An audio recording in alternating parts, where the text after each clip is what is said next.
चंपावत में हुई एक बालिका के साथ व्यभिचार की घटना, आज उस घटना ने नया मोड़ ले लिया है। कल जैसे कि इस घटना की जानकारी हमें मिले, मैंने उत्तराखंड के माननीय मुख्यमंत्री, पुलिस महानिदेशक, एसएसपी चंपावत और डीएम चंपावत को इस आशय से एक संदेश फेसबुक के माध्यम से, सोशल मीडिया के माध्यम से प्रेषित किया कि इस घटना के जो अपराधी हैं, जो तथाकथित आरोपी हैं, उनको तत्काल पकड़ लिया जाए। 24 घंटे से भी कम के समय में इस घटना ने नया मोड़ ले लिया, और नया मोड़ ये ले लिया कि जिस बालिका के पिता ने हस्तलिखित एप्लीकेशन सौंपी थी पुलिस को कि ऐसी ऐसी घटना मेरी बेटी के साथ हुई है, वही परिवार अब पलट गया और उन्होंने ये कहा कि ये जिन्होंने इस बात को फैलाया है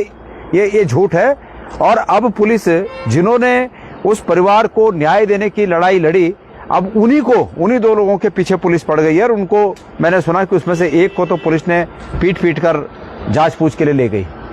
इस प्रदेश में आखिर हो क्या रहा है? माननीय मुख्यमंत्री जी, आप तो इस तरह राज कर रहे हैं कि एक तो अपराध जो कर रहा है वो अपराध करे, लेकिन उसके बाद सबूत देने वालों को इस तरह प्रताड़ित किया जा रहा है कि वो सबूत देने की कभी चेष्टा भी न करें। मतलब सरकार की एक कोशिश है कि इस प्रदेश में घटने वाले अपराध की घटना को अगर कोई व्यक्ति आवाज उठाने की भी कोशिश करेगा तो सरकार उसको बुरी तरह पीटेगी, प्रताड़ित करेगी। ये स्थापित हो रहा है। अगर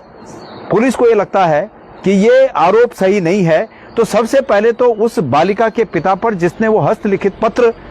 पुलिस को दिया, उसकी जांच होनी चाहिए कि उन्होंने क्यों ऐसा एलिगेशन अपनी बेटी के खिलाफ किसी पर लगाया, अगर गलत था तो। क्योंकि कोई भी व्यक्ति वो परिवार पीड़ित महसूस कर रहा था, वो परिवार न्याय की गुहार लगा रहा था, इसलिए कोई भी व्यक्ति उसकी सिफारिश करने आया कि भाई इनके खिलाफ ये जो गुहार लगा रहे हैं इसकी जांच होनी चाहिए, इनके खिलाफ में प्रताड़ना की कार्रवाई नहीं होनी चाहिए, इनको संरक्षण मिलना चाहिए। ये सब लोग कह रहे थे। अब जो गुहार लगा रहे थे वही अगर आरोपी उनको सिद्ध कर दिया जाए, अपराधी सिद्ध कर दिया जाए, तो इस प्रदेश में आगे आने वाले समय में जो लोग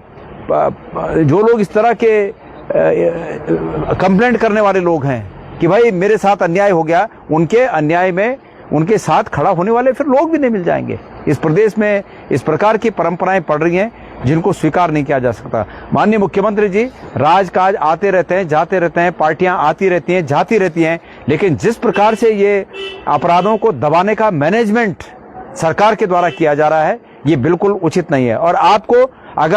अगर प्रताड़ना ही करनी है तो मैं गणेश कोदियाल अपने को हाजिर कर रहा हूं कि आप इस केस के एवज में जो मैंने आवाज उठाई, हमारी प्रताड़ना कीजिए, लेकिन आम आदमी जो कि अन्याय के खिलाफ, अन्याय पीड़ितों के पक्ष में खड़े होकर न्याय की मांग करते हैं, उनको प्रताड़ित करना उचित नहीं होगा। अभी मैं कुछ समय से देख रहा था कि मुझे ऐसी सूचनाएं मिली कि जो लोग इस परिवार के पक्ष में खड़े हुए, पुलिस उन्हीं को प्रताड़ित करने का काम कर रही है और उस परिवार ने अपने स्टेटमेंट बदल दिए हैं।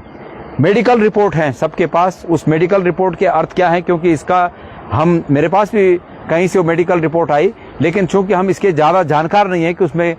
मेडिकल के शब्दों में उसके अर्थ क्या होते हैं, लेकिन फिर भी मैं उम्मीद करता हूं कि सरकार इसके लिए साफ करे कि किसने आरोप लगाए,